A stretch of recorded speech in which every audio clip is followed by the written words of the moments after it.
वायु तत्व के विषय के ऊपर अगर बात करें तो वायु एक ऐसा तत्व है जो न ही सिर्फ हमें जीने में सहायता करता है, बल्कि प्रकृति में भी बहुत सी चीज़ों का संतुलन के पीछे इस तत्व का बहुत ही ज़्यादा प्राधान्य और बहुत ही ज़्यादा मतलब है।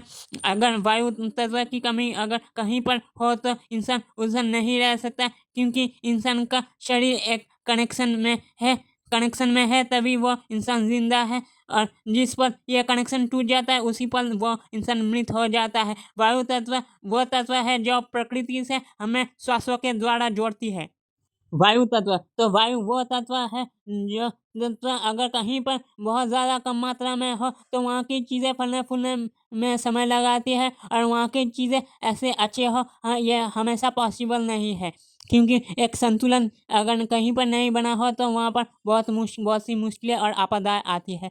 वायु वो तत्व है जिसके प्रभाव से कोई चीज़ स्थिर भी हो सकती है, वहाँ पर बस भी सकती है और वहाँ से उखाड़ भी सकती है, मतलब प्रकृति से वो वंचित भी हो सकता है एक तरीके से। वायु अगर जहाँ पर ज़ोर ज़ोर से चलने लगे वहाँ तूफान की परिस्थिति बन जाती है, और ऐसे में वायु तत्व वहाँ पर एक हानिकारक परिस्थिति और दुष्प्रभाव का कारण बनती है।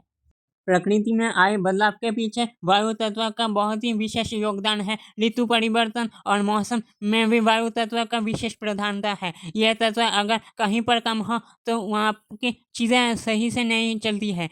इस तत्व पर आधारित पूरा जगत संसार है। जहाँ कहीं भी प्रकृति में ये तीन प्रधानतम तत्व वायु, जल और अग्नि तत्व का समांतर हमें एक बैलेंस नहीं देखने को मिलता है, वहाँ पर जीवन जीने की परिस्थिति भी नहीं हो सकती है। ये बात हमें स्पष्ट रूप से दिमाग में बैठ जानी चाहिए।